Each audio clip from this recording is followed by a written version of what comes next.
말씀 고린도전서 2장 4절에 있는 말씀을 함께 합독하겠습니다.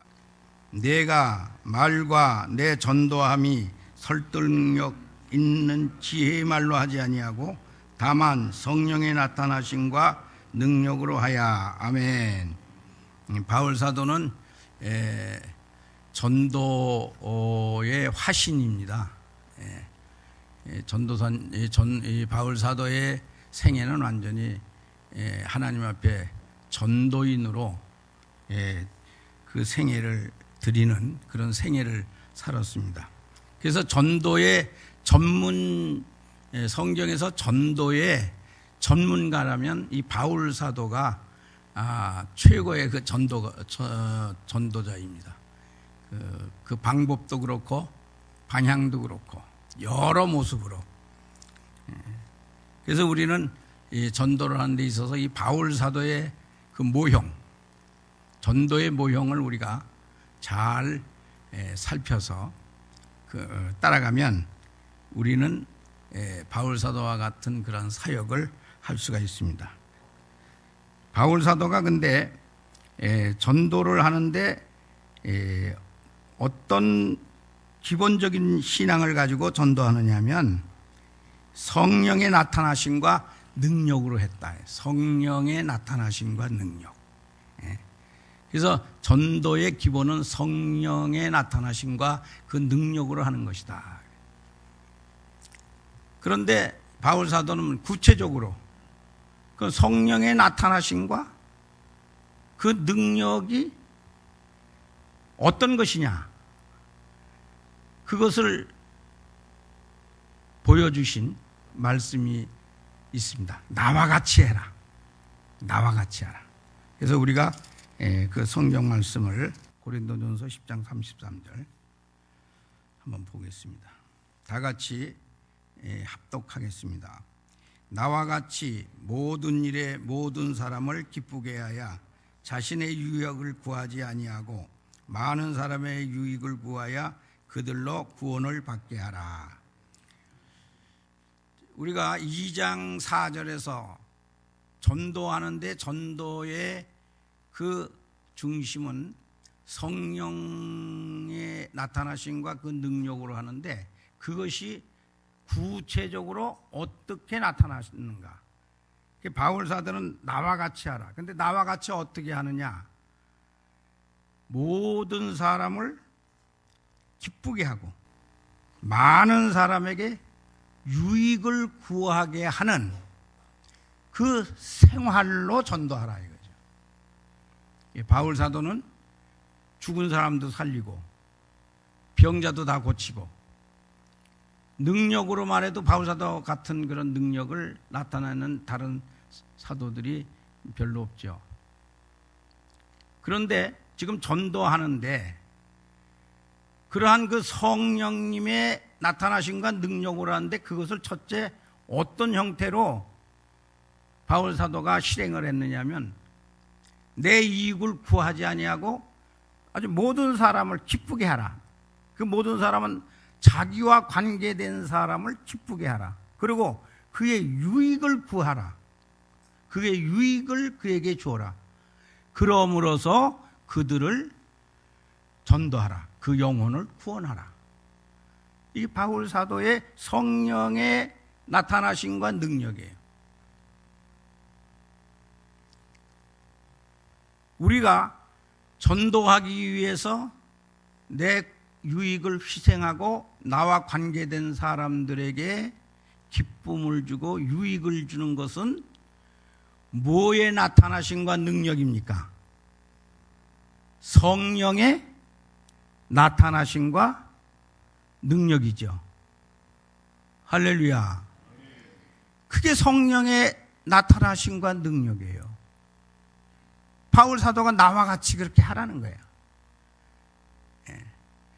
그러니까 나에게 특별한 은사가 없다고 해서 내가 그 전도를 하지 못한다든가 특별한 전도를 하기 위해서 은사를 내가 가져야 된다든가 그런 생각을 하면 일생 동안 전도 하나도 못합니다.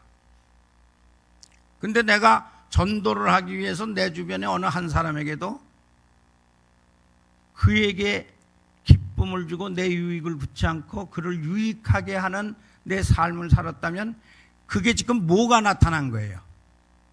성령의 능력이 나타난 것이고, 할렐루야,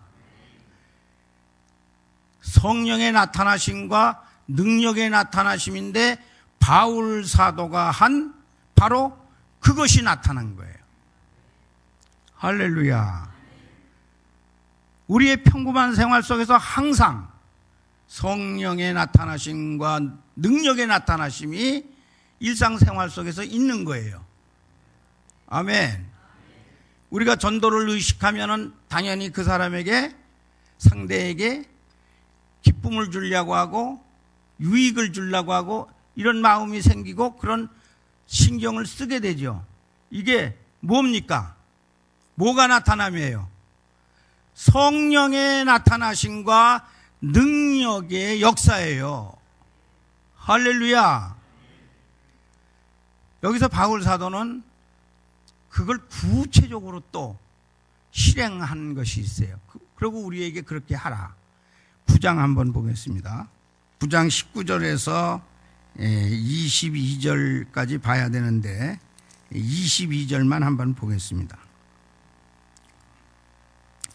같이 합독을 하겠어요.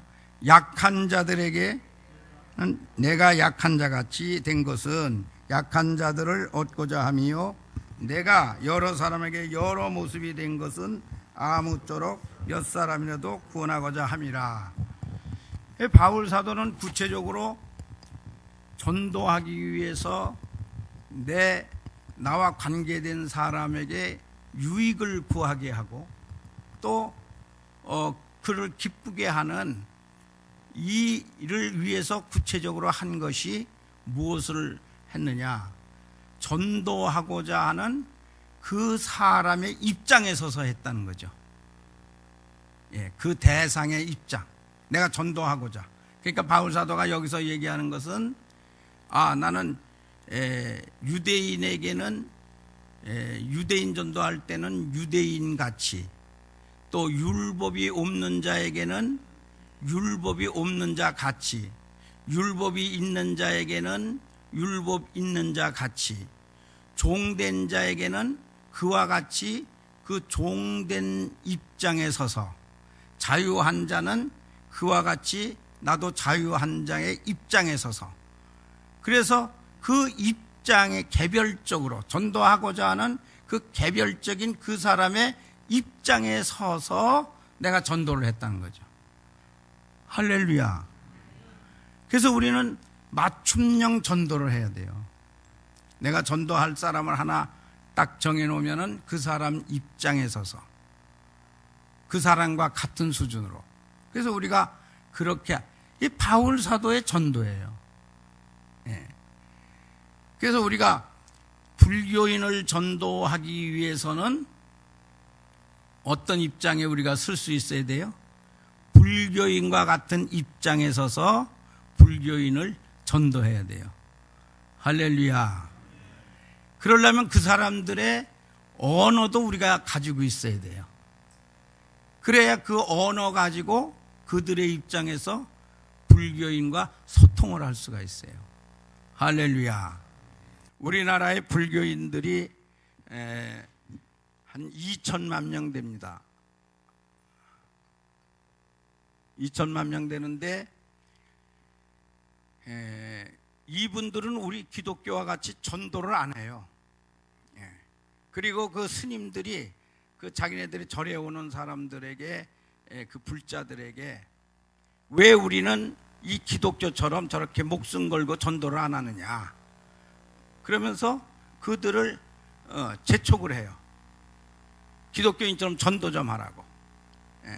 그런데도 불구하고 2천만 명이 현재 우리나라 인구가 2천만 명 불교 인구를 형성하고 있다는 거죠. 지금 템플 스테이라는 게 있어요. 우리 국가가 불교와 결합해가지고 전통 문화, 우리나라 전통 문화를 국제, 우리나라에 관광 온 사람들이라든가 또 외국 사람에게 우리나라의 전통 문화를 체험하게 하는 것으로서 국가가 정책적으로 그 템플 스테이라는 걸 합니다. 그래서 막대한 예산을 투자해요, 거기다. 그래서 절에 들어오면은 전부 이 승복을 입히고 고무신을 신기고, 그리고 절의 음식을 만들어 먹게 하고, 그리고 불상 앞에서 묵상을 하고, 이렇게 해서 한 3, 4일씩 체험을 하게 합니다. 그 어린이 가족 단위로 또 가요. 근데 그것이 한 통계에 한 200만 명이 벌써 다녀갔다는 거예요. 200만 명이 템플 스테이가 우리나라 국민 중에서 청소년 지식인 할 거 없이 200만 명이 템플 스테이 가서 승복을 입고 3, 4일씩 일주일씩 묵상하고, 그래서 마음을 성찰하고, 그러고서 중경험을, 중생활, 그 경험을 한다는 거예요. 근데 놀라운 것은 이 가운데에서 많은 부분을 차지하는 사람들이 기독교인들이라는 거예요. 또 기독교인들이 많이 와서 같이 이 템플 스테이를 하고 간다는 거예요. 이것이 우리가 지금 전도를 하고자 하는 우리 국민의 현상이에요. 그래서 우리가 전도를 하려고 만나는 사람 가운데에 적어도 3, 4명 중에 한 사람은 불교적 정서를 가지고 있는 사람이에요. 그래서 일반적으로 불교적 정서를 가지고 있는 사람은 실제적으로 절에 안 나가도 그래도 자기의 그 조상이라든가 자기의 무슨 가족 또는 현재도 자기의 그 친족 가운데 그러한 그 불교적 신앙을 가지고 있는 그러한 사람들을 상대로 전도를 해야 돼요. 그래서 우리는 그들과 전도하기 위해서 그들에게 맞춤형인 전도 방식 또는 전도 지혜, 전도 도구를 우리가 갖춰야 된다. 근데 왜 이렇게 이 불교인들이 전도도 하는데 2천만 명 형성하고 있느냐? 우리나라 불교는 약 1500년 역사를 가지고 있습니다. 그러니까 이게 하루아침에 형성된 게 아니에요. 우리나라 이 불교 역사는 요즘에 그 어느 방송에가 나오는 그 육령이 나르사 하는 그 드라마가 있어요. 그 드라마가 이제 고려 말을 청산하고 이시조선, 이성계를 중심으로 해서 이시조선을 세우는데 그 모든 그 전략적, 그 사상적 그러한 것을 실제적으로 그 하는 사람은 정도전이라는 사람이 합니다. 근데 이 정도전이라고 하는 사람이 고려를 혁파하는 몇 가지 중에서 하나가 이 불교를 없애야 된다. 이 불교.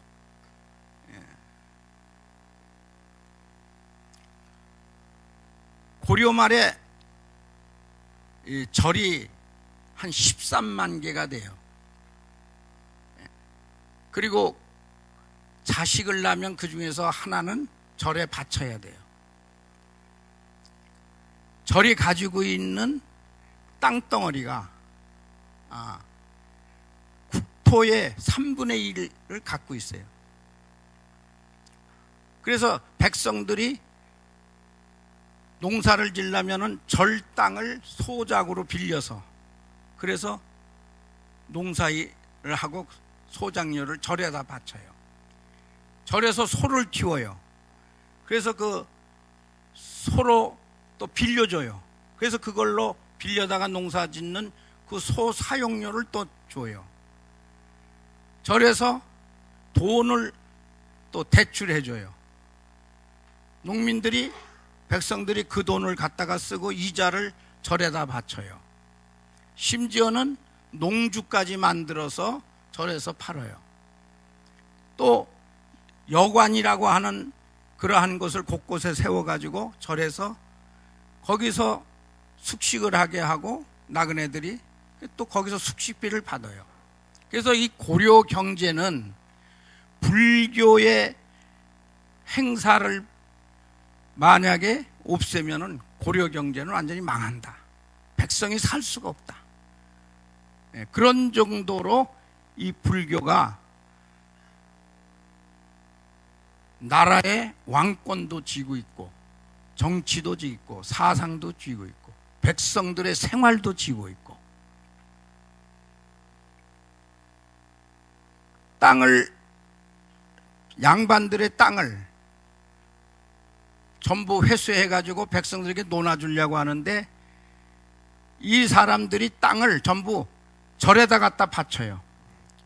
그러면 절은 세금을 안 내.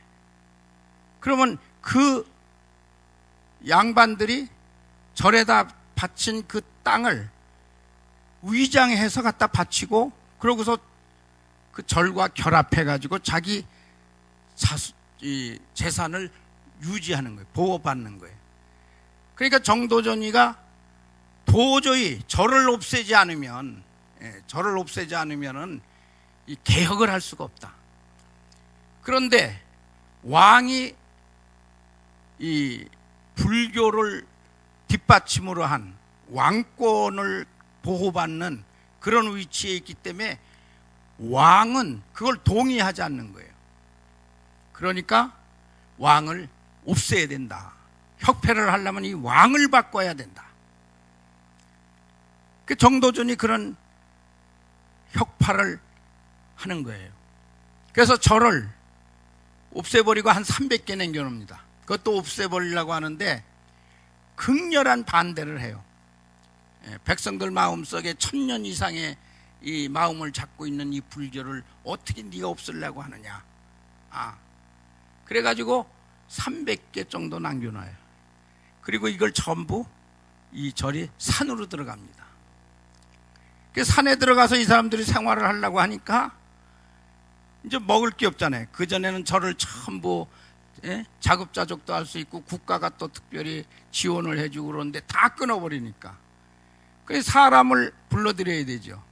그러니까 불교가 무슨 일을 하기 시작하냐 하면은 무당과 결합을 합니다.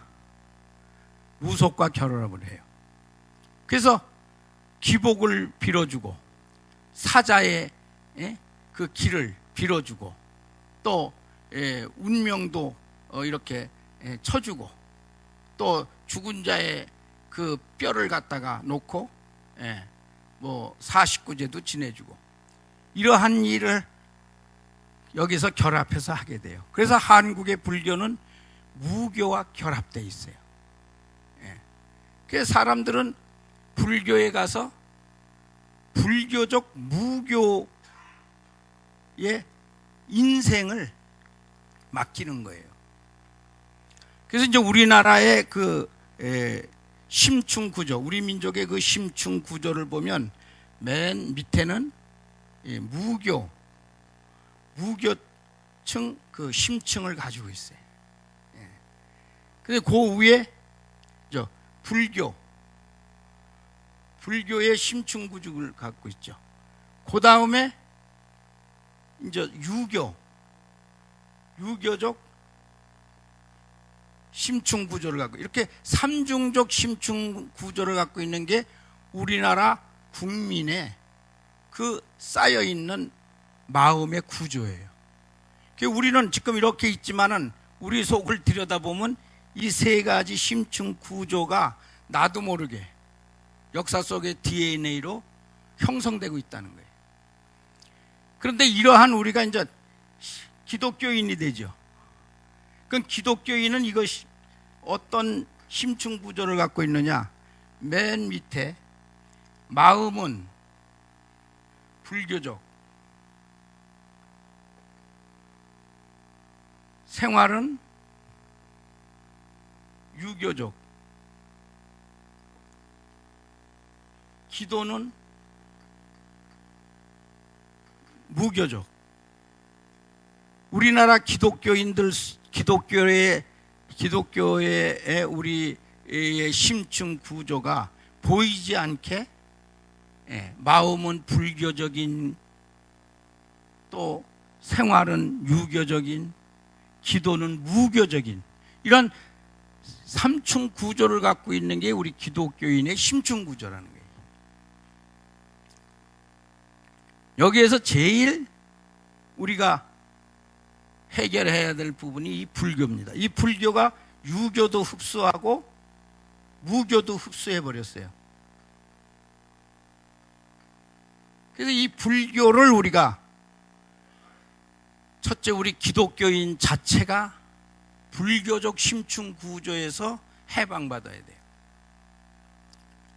또 우리 전도 대상자가 갖고 있는 이 심층 구조를 우리가 깨트려야 돼요.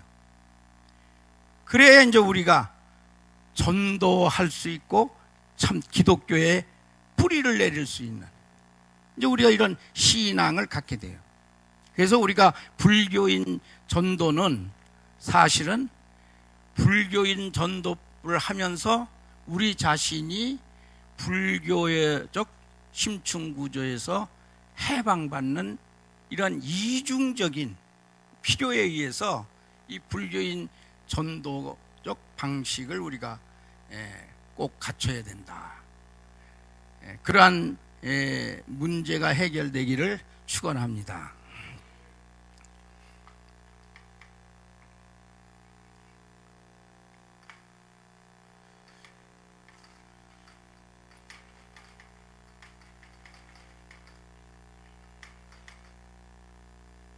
그래서 이제 이 불교인들을 2천만 불교인들에 대해서 우리가 우선 분류를 해야 돼요. 이 불교인들은 어떤 신앙의 종류를 갖고 형성되어 있나? 이 사람들은 첫째, 기복적인 신앙을 갖고 있어요. 두 번째는 윤회 신앙을 갖고 있어요. 세 번째는 해탈 신앙을 가지고 있어요. 그래서 이 2천만 명의 불자들은 요 세 가지 신앙적 그런 마음을 가지고 이 불교적 신앙생활을 해요. 근데 이 가운데에서 제일 많은 부분을 차지하고 있는 부분이 바로 이 기복적인 신앙이죠. 이 기복적인 신앙은 95%, 99%까지 거의 갖고 있습니다.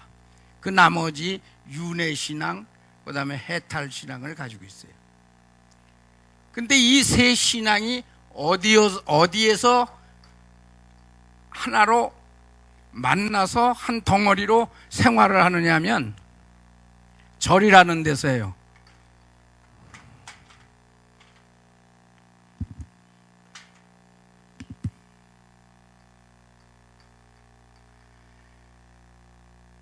그래서 이 절을 우리가 이 절을 안다는 것은 굉장히 중요해요. 그리고 절을 가지고 우리가 대화를 하면 모든 일반 국민들이 절에 대해서 전부 정서적으로 아주 절에 가면 뭐 마음이 안정이 된다거나 그 친근감을 갖고 산이나 어디 가면은 자연스럽게 이 절에 들어가서 같이 합류를 합니다. 그래서 이 절을 통해서 모든 것이 통일되어 있어요.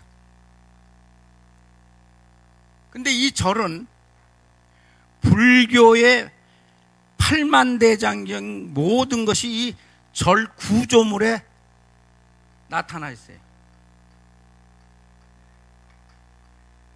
그래서 절을 알면 팔만대장경을 알게 돼 있어요. 그래서 절을 알면 팔만대장경이 보인다.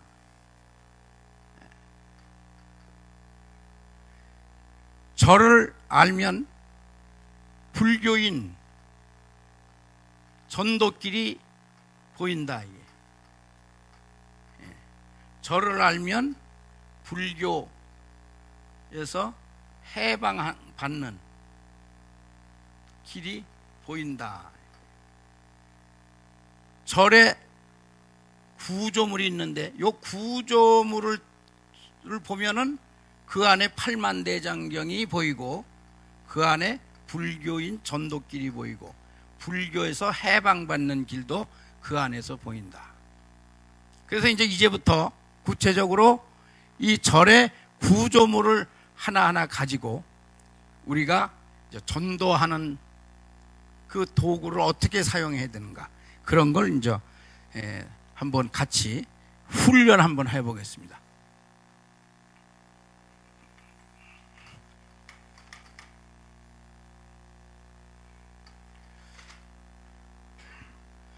절은 첫째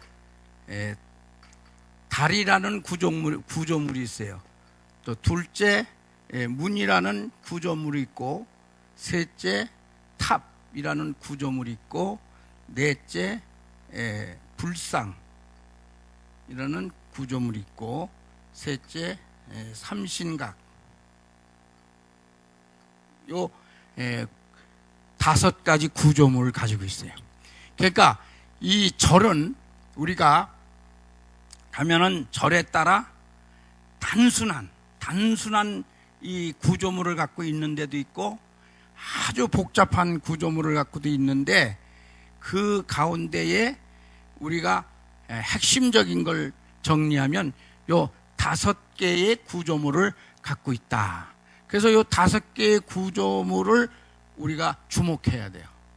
자, 한번 5번 같이 한번 같이 이것을 숙지하시기 바랍니다. 첫째, 뭐가 있어요? 절에는 둘째, 셋째, 넷째, 5째.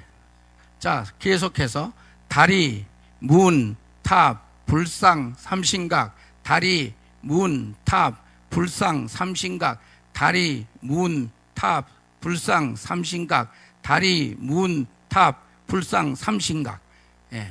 여기 아주 핵심 구조물이고, 요걸 가지고 우리가 이제 전도 도구로 사용해야 돼요. 자, 절이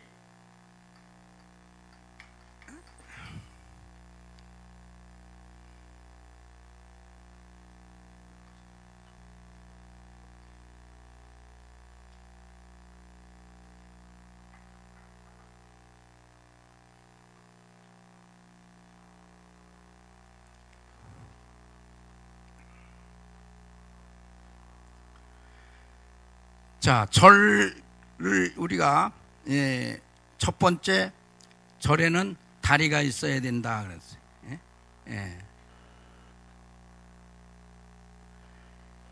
또 두 번째, 절은 문이 있어야 된다. 세 번째, 절은 탑이 있어야 된다. 네 번째, 절은 불상이 있어야 된다. 5번째, 절은 삼신각이 있어야 된다. 이 구조 5가지의 이제 이 구조물이 있는데, 이 하나하나에 불교적인 팔만대장경의 의미가 다 들어가 있고, 우리가 전도 도구로 쓸 수 있는 그 모든 대화의 도구가 이 안에 다 들어가 있어요. 그래서 이제 이걸 하나하나 가지고 어떻게 불교인을 만나면은 이제 대화할 것인가, 이제 그걸 실제적으로 우리가 여기서 해보는데, 서로 2분씩 이렇게 좀 자리를 해가지고 한 항목하고 서로 대화해보고, 한 항목하고 하나 대화해보고, 한 사람은 불자가 되고 하나는 전도인이 되고, 이렇게 한번 항목별로 우리가 숙달해 가면서 진도를 나갈게요. 첫째,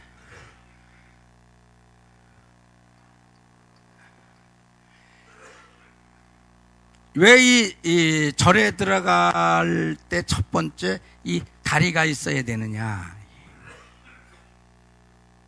다리는 절에 들어가려면은 다리를 건너기 전에 먼저 이 속세에 가지고 있던 마음을 다 씻어야 된다, 이런 얘기 있어요. 자, 왜 다리가 있어야 되냐 하면 속세에서 절로 들어가기 전에 먼저 속세에 찌든 마음을 다 씻어버려야 된다, 이게. 예.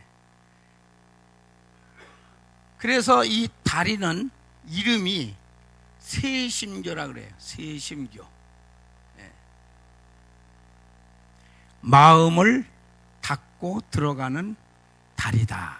그래서 이제 세심교라고 해요. 다리는 왜 있어야 돼요? 먼저 절에 들어가기 전에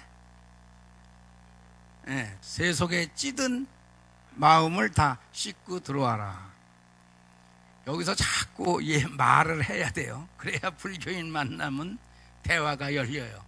이걸 그냥 머릿속으로 이해해가지고는 우리가 전도인, 불교인 만났을 때 대화를 못 열어요. 이 시간에 묻고 얘기하고 이렇게 할 때 자꾸 입을 열어서 같이 소통을 해야 돼요. 자, 그러니까 이 첫 번째 다리가 있는, 절에 들어갈 때는 다리가 있어야 되는데 그 다리 의미는 속세에 있는 마음을 다 씻어버리고 절에 들어와라. 그래서 세심교라는 다리가 있다. 이제 불교인을 만나면 어떻게 해야 되죠? 우리가 전도를 하는데 나 절에 다닙니다.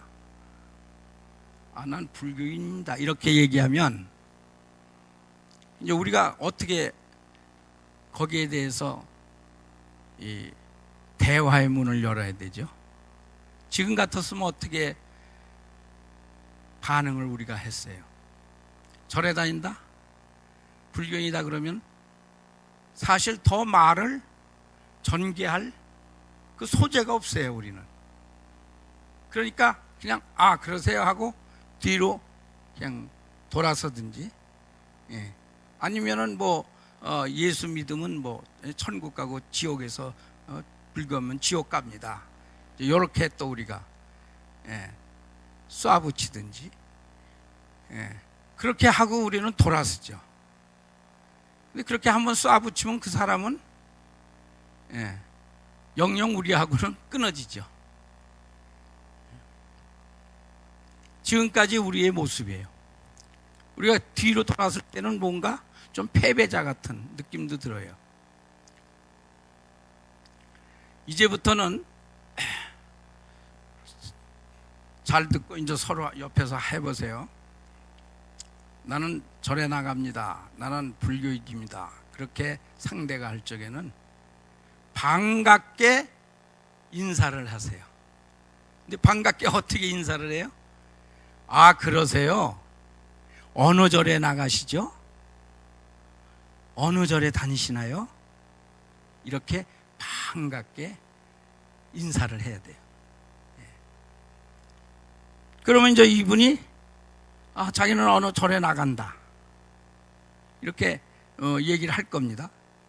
계속 잘 다니는 사람은 즉시 말하고, 이절저절 막 다니던 사람은 그 중에 하나 고르려니까 좀 시간이 걸리고, 그리고 아예 그냥 마음으로 갖고 있던 사람은 이제 어느 절이라고 말하기도 주저스럽고, 그런데 어쨌든 이 사람들이 이제 어느 절에 나갑니다, 이렇게 자기 절 이름을 댑니다.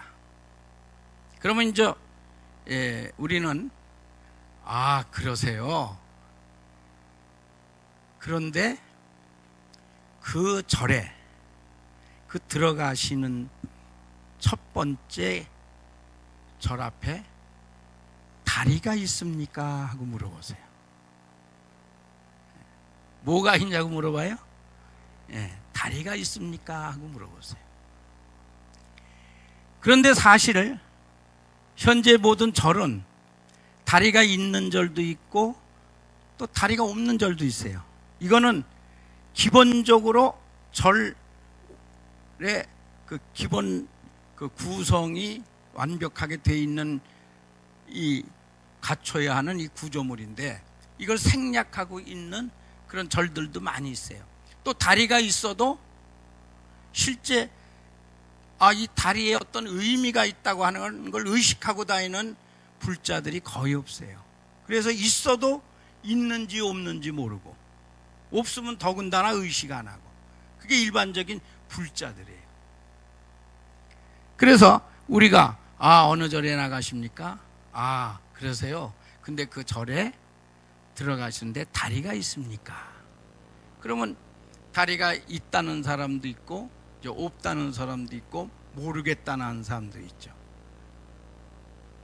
그럴 때 우리는 절에는 들어갈 때 다리가 있어야 합니다. 근데 그 다리는 절에 들어올 때 먼저 마음을 씻고 들어오라고 그래서 그 다리가 있는 겁니다. 그 다리 이름을 그래서 세심교라고 합니다. 이렇게 우리가 그 설명을 해줘야 돼요. 자, 다시 한번 합니다. 이제 이대로 한번 두 분씩 하나 불자 되고 전도인 돼서 해보세요. 자, 전도를 하는데 나 절에 나갑니다. 난 불자입니다. 난 불교인이에요. 이렇게 할 때 우리는 어떻게 해야 돼요? 그러세요. 반갑게 인사를 해야 돼요. 그리고 우리가 물어야 돼요. 그럼 어느 절에 나가시죠? 그럼 이제 어느 절이라고 얘기를 할 거예요. 그런데 그 절에 들어가시는데 다리가 있습니까? 하고 물어요. 그러면 그 다리가 있다고 하든지 없다고 하든지 대답을 할 거예요. 그러면 절에는 대개 없어요. 그리고 있는지도 모르고 있으니까 이 얘기를 하면 돼요. 절에는 들어갈 때 처음 다리가 있어야 합니다. 그 다리 이름을 세심교라고 합니다. 왜 그러냐면 속세에 있는 것을 다 씻고 들어오라고 해서 세심교라고 합니다. 이렇게 대화를 다리를 가지고 해줘야 돼요. 자, 두 분 옆에서 같이 한 분 불자 되고 생각나는 대로 한번 같이 간단하게 한번 해보세요. 전도는 이 접촉. 대화를 갖지 않으면 떠나버려요. 전도하면서 내 일방적인 것만 가지고 하려고 하는 게 이게 후진적인 전도법이에요. 지금은 소통이라고 그래요. 소통이라면 상대도 알아야 돼요. 상대도 알아야 돼. 근데 지금까지 일방적인 내 것만 가지고 강요하는 그런 전도 방식이 이제 사회가 신물이 났어. 그 효력이 떨어졌어. 그런데도 우리는 단순히 우리 능력이 부족해서 그렇다, 은사가 부족해서 그렇다, 그런 식으로 그쪽으로만 계속 신경을 쓰는 거예요. 그러나 바울 사도는 어떻게 했어요? 상대의 입장에 서서 그 상대에 따라 상대의 입장에서 같은 대화를 가지고 열었다 이거지. 그게 어디에 표본이에요? 예수님이 하신 표본이 사마리아 여인이에요. 예수님이 사마리아 여인만자 너는 죄인이다, 너는 회개하고 너는 그래서 구원받아야 된다 이렇게 얘기했어요? 누구의 말을 가지고 얘기했어요? 자, 사마리아 여인이 물을 길러 왔죠. 예수님은 지금 속에 이 사마리아 여인에게 넣어주고 싶은 걸 갖고 있어요. 예수님은 전능한 분이에요. 그런데 연약한 그릇을 지금 다루고 있어요. 그러니까 사마리아 여인에게 먼저 그 여인이 아는, 그 여인이 필요로 하는 그 언어를 써요. 뭐죠? 그 여인이 지금 여기 온 것은 물 때문에 왔잖아요. 우물물. 그 우물물에 같은 말을 사마리아 여인에게 해요. 내가 목마르다. 그 물을 달라. 그래서 사마리아 여인이 가지고 있는 갈망하는 그 물을 같이, 그 물을, 말이란 도구를 가지고 그분을, 사마리아 여인을 접촉을 해요. 얼마나 예수님은 연약한 자, 상대의 입장에서 그 연약한 것을 자기를 감추고 이렇게 점차적으로 진행하는, 그 예수, 왜 그러냐? 이 성령이나 예수님은 인격적이에요. 인격적. 귀신은 뭐예요? 강압적이에요. 강압자. 인격적인 것은, 그래서 온유라는 게 나오는 거예요. 억압적으로 하는 게 아니라 상대의 마음을 만지면서 그 마음을 열어가는. 그리고 그 다음에 그 물이 목마르지 않는 생수로 전환을 하죠. 그래서 그 물을 달라고 하니까 그 다음에는 영을 얘기해요. 그 다음에 예배를 얘기해요. 바울 사도의 이 전도는 지금 예수님의 이 전도 방식을 그대로 가져가서 하는 거예요. 할렐루야. 그래서 우리가 불교인을, 이제 불교인이라고 하는 특정 계층, 이 특정한 이 사람들을 전도하기 위해서는 그 사람들과 부딪힘이 없이 같이 마음을 공유할 수 있는 그런 언어적 도구를 가지고 있고, 그런 방식으로 접촉을 해야 돼요. 할렐루야. 자, 다시 한번. 불교인을 만나면은 전도할 때 상대가 난 불교인입니다, 난 불자입니다 할 때 어떻게 해야 되죠? 그러세요 하고 반갑게 친절하게 인사를 해준다. 그 다음에 이제 우리가 물어야죠. 근데 그 절에 다리가 있습니까? 그러면 다리가 있다든가 없다든가 반응했을 때 절에는 들어갈 때 다리가 있어야 됩니다. 근데 그 다리 이름은 세심교라고 합니다. 왜냐하면은 마음을 먼저, 속세의 마음을 먼저 씻고 들어오라고 해서 다리에 세심교라고 하는 다리를 건너게 되어 있습니다. 요 한마디만 가져도 어때요? 지금 불교인 딱 만나면 우리가 접촉점을 열 수 있어요, 없어요? 지금 이 전도법은 그 불교의 언어로 지금 불교를 해체시키는 그 전도법이에요. 그러니까 우리가 부닥칠 필요가 없어요. 그들의 언어를 가지고 그들을 해체시키면서 그들의 마음 문을 열고 전도하는 거예요. 그래서 요 하나만 우리가 가지고 있어도, 그래서 어느 목사님이 강의를 듣고 자기가 자기 사는 지역에 큰 마트가 있는데 그 마트 사장이 가면은 불교 달마대사 같은 걸 이렇게 해놓고 그러고 가서 전도를 하려고 하면 자꾸 이 불교를 내세우고, 그래서 이 말이 안 통한다. 말이 안 통하네. 그래서 늘 그 앞에 가서 뭔가 당하고는 나는 열심히 뭘 하려고 하는데 접촉점이 안 열리고 늘 뭐가 당하고 그냥 오는 그런 기분이 있어서 찜찜했는데, 이제 이 강의를 들으셨어요, 이분이. 그래가지고 갔대요. 이제 어깨를 쭉 펴고 가가지고서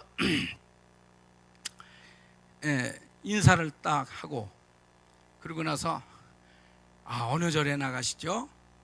하고 이제 비로소 이제 물었대요. 그랬더니 어느 절에 나간다고. 그러세요. 근데 그 절에 들어가실 때 다리가 있어요? 그러니까 예? 그러고 머뭇머뭇거리면서 말을 못 하더라는 거예요. 절에 들어갈 때는 반드시 절에는 다리가 있어야 됩니다. 근데 그 다리는 이름은 세심교라고 합니다. 왜 세심교라고 하냐면 속세에 묻은 것을 다 씻고 들어오라고 그래서 세심교라고 합니다. 그렇게 딱 얘기를 해줬더니 이 마트 주인이 풀이 푹 죽더래요. 그후부터는. 그러면서 자기를 다시 보더라는 거야. 그래서 그 다음에는 어깨를 쭉 펴고 이제 나오게 됐다. 이런 그 간증하시는 말을 들었어요. 자, 우리가 이 한마디만 가지고도 우리는 당당하게 불자를 만나면 이제 그들의 언어를 가지고 그들을 만질 수가 있죠. 그래서 이 첫째, 이 다리로 대화를 튼다. 이거 숙달해 주시기 바랍니다. 다시 한번 합니다. 이 절에 들어갈 때 뭐가 있어야 돼요? 다리가 있습니까? 그 다리 이름은 뭐라 그래요? 세심교라고 합니다. 왜 세심교라고 하느냐 하면 속세에 묻은 마음을 다 씻고 들어오라고 그래서 세심교라고 합니다. 요 도구를 하나 딱 가지고 계세요. 그런데 지금 이제 우리가 항상 우리는 이게 불교하고 기독교하고 뭔가 비슷한 게 있어가지고 이게 이런 게 여기도 있고 이런 게 여기도 있고 이게 같은 게 아닌가 하는 이제 그런 것들이 있어요. 그래서 우리는 그럼 우리의 그 정체는 뭐냐? 세심교에 대한 우리의 정체는 뭐냐는 우리의 정체성을 가져야 돼요. 이것이 우리 속에 있는 불교에서 우리를 해방받는 거예요. 자, 여기에서 우선 우리 기독교와 같은 글자가 하나 있죠. 뭐가 있어요? 세례라고 하는 때 그 세자, 씻을 세자가 있죠. 씻을 세자.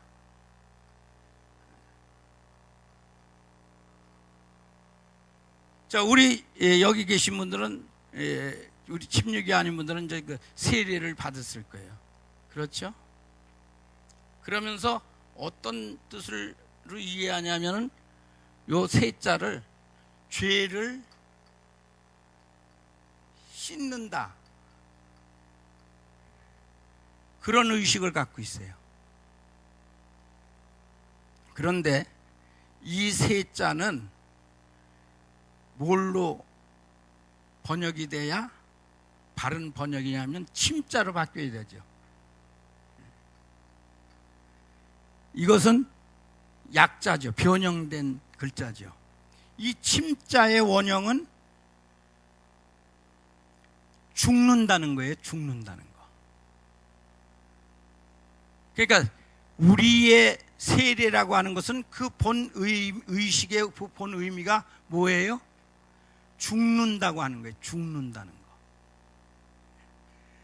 그래서 우리 기독교의 시작은 뭐에서 시작돼요? 죽는 데에서 시작돼요. 기독교의 시작은 뭐에서 시작돼요? 죽는 데에서 시작돼요.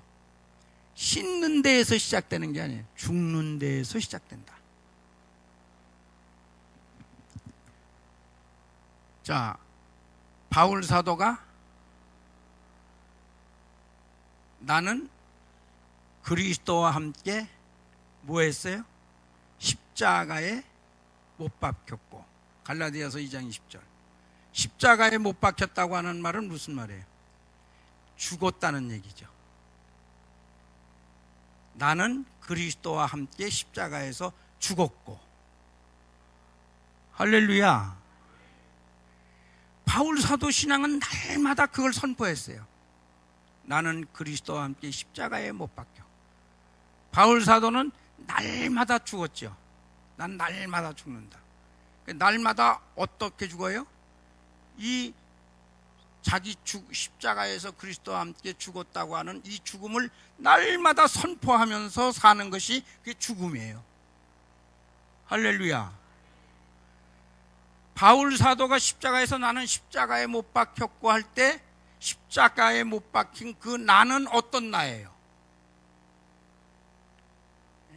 바울 사도가 나는 십자가에서 못 박혔고 그리스도와 함께 십자가에서 못 박힌 그 바울 사도의 나는 어떤 나예요? 그 나는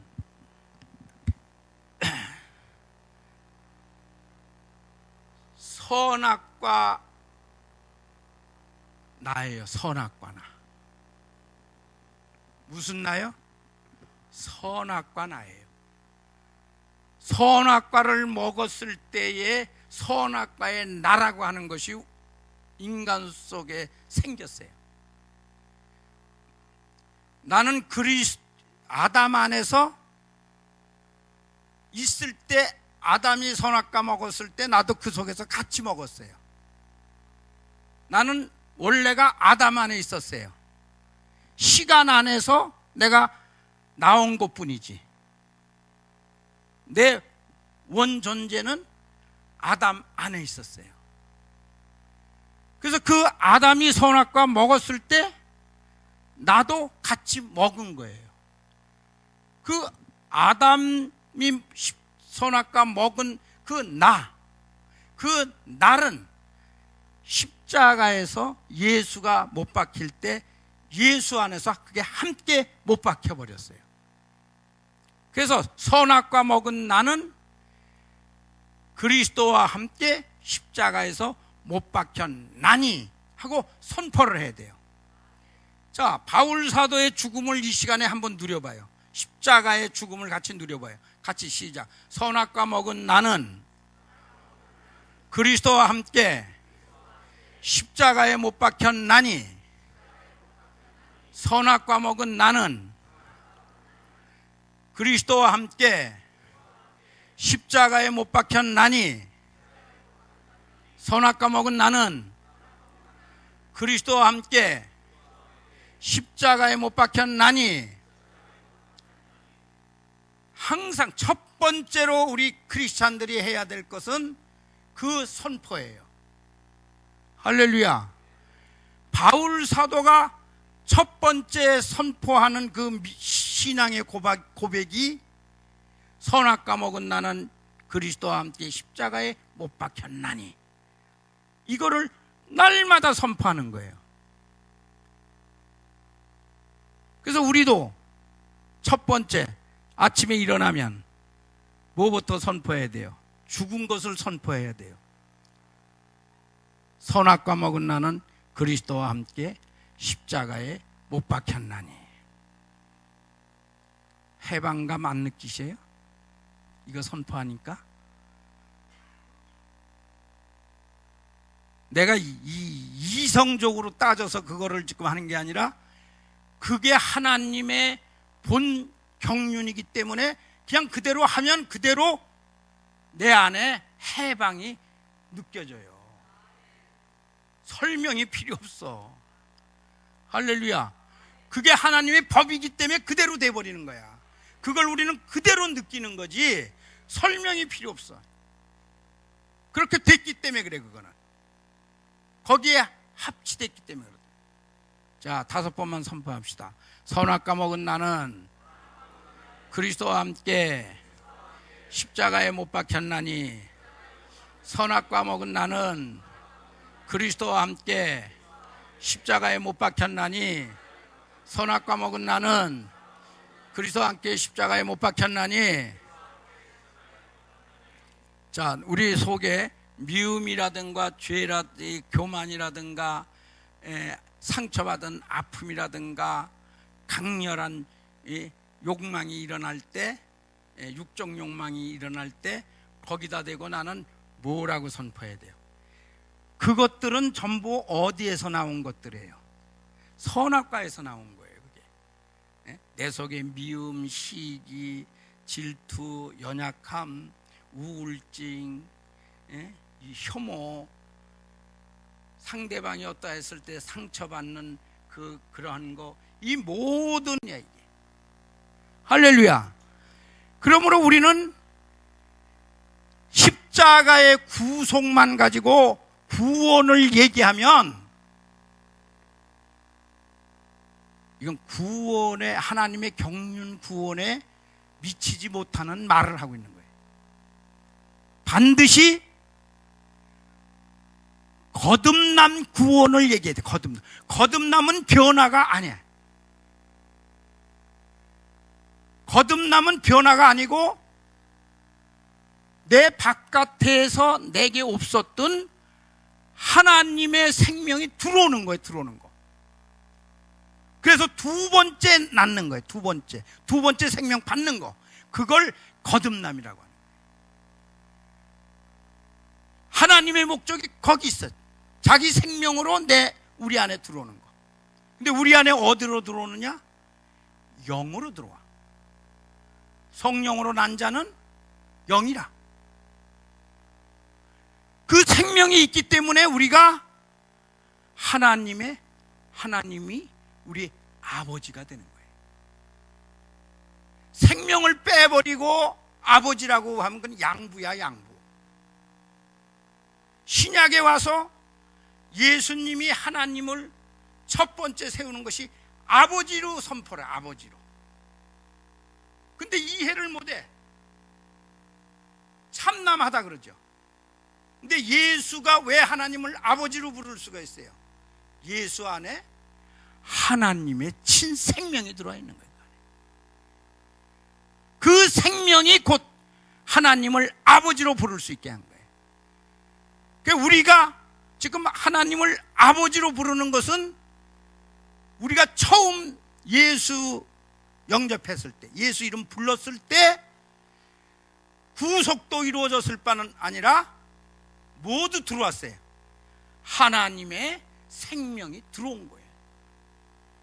그래서 지금 우리 영 안에 있어. 그게 거듭난 영이야. 그게 거듭난 영. 거듭나는 것은 변화가 아니고 출생이다. 출생은 한 번으로 끝난다.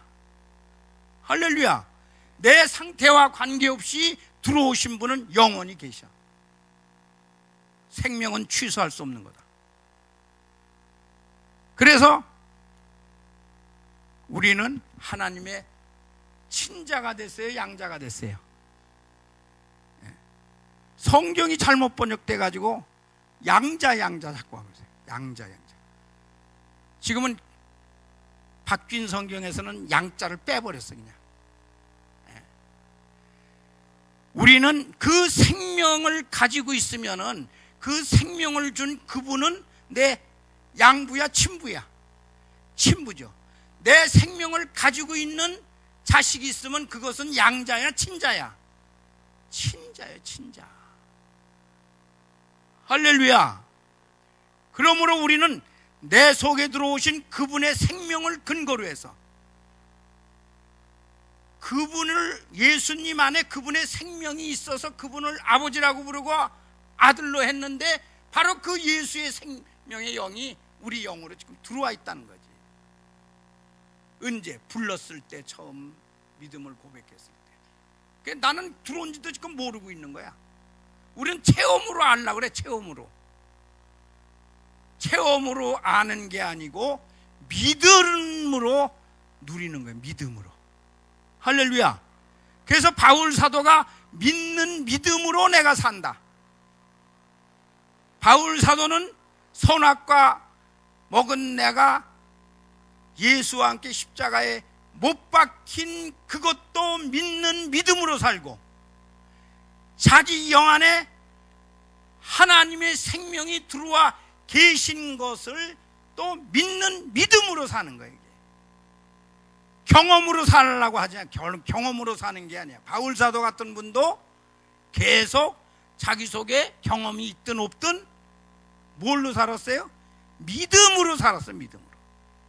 그러니까 내 상태와 관계없이 내 상태로 그것을 검증하려고 하지 말고 말씀대로 우리 영 안에 친자 생명, 친부 생명이 내 영 안에 계시다. 마음에 계신 게 아니고 영에 계시다. 이 영에. 영은 거하는 것이고 마음은 누리는 곳이야. 역사하는 곳이야. 그래서 우리는 내 안에 생명이 있다. 친자 생명. 우리가 왜 형제님이라고 불러요?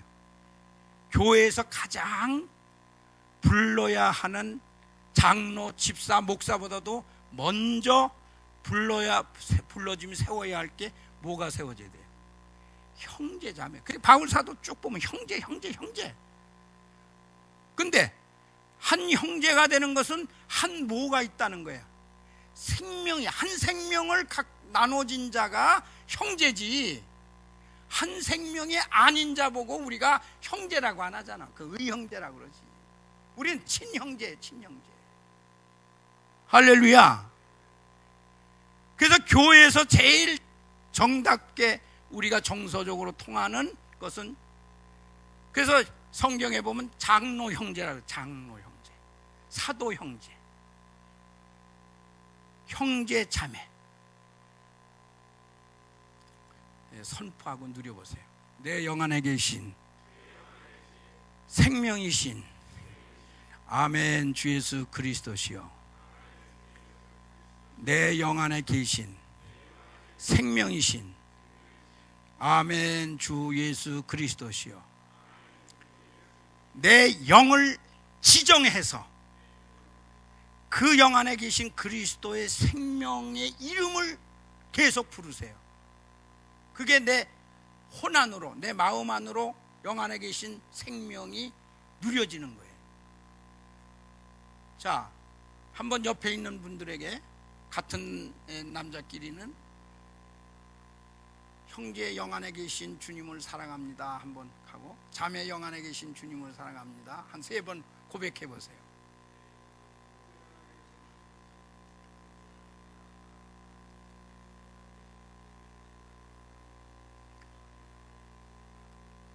자, 우리의 상대가 보면은 보기도 싫은 사람도 있고 실수투성이고 갖가지 접촉할 수도 없고 상대하기도 싫은 사람이 있어. 나한테 손해만 끼치고. 그럼에도 불구하고 우리는 뭘 봐야 돼요? 그 사람 영 안에 계신 하나님 생명을 봐야 돼요. 할렐루야. 이게 영적인 거예요. 이게 영적인. 생명이 세워지지 않으면 율법이 세워져요. 율법이 세워져. 그래서 우리는 어떠할지라도 그 영 안에 계신 생명을 사랑한다. 선포하고 고백하고 그런 누림이 있으시기를 주님의 이름으로 축원합니다.